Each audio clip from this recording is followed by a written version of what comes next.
Germany और Holland में तुर्क वजीर खारजा को खिताब की इजाजत न देने के मनफी अमल पर तुर्की ने मामला अक़वाम मुत्तहिदा में पेश कर दिया।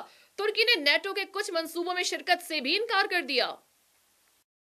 तुर्क रेफरेंडम के लिए जर्मनी और हॉलैंड में मुकीम तुर्की अवाम से खिताब की इजाजत न दिए जाने और तुर्क रहनुमाओं के धमकी आमेज लहजे ने गुज़श्ता दिनों तुर्की और इसके मगरबी इत्तेहादी ममालिक के दरमियान कशीदगी में मजीद इजाफा किया है।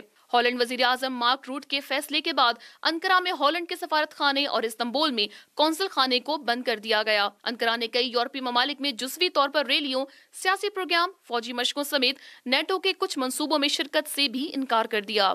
Faşizmin ruhu Avrupa sokaklarında kol geziyor. Bunların medenilikle alakası yok. Bunların modern dünya ile alakası yok. Bunlar Bosna Hersek'te Srebrenica katliamında 8.000'i aşkın Bosnalı Müslümanı katledenlerdir.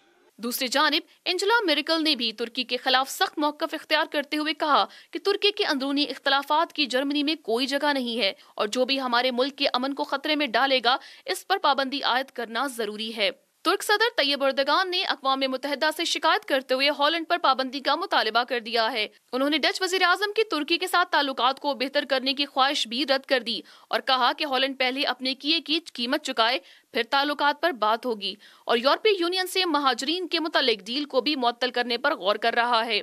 सियासी तज्जिया निगारों का कहना है कि यूरोपीय ममालिक के साथ कशीदगी और नेटो से टकराना तुर्की की यूरोपीय यूनियन का हिस्सा बनने की देरीना ख्वाहिश पर असरअंदाज हो सकती है और इस मामले को मजीद पेचीदा भी कर सकती है।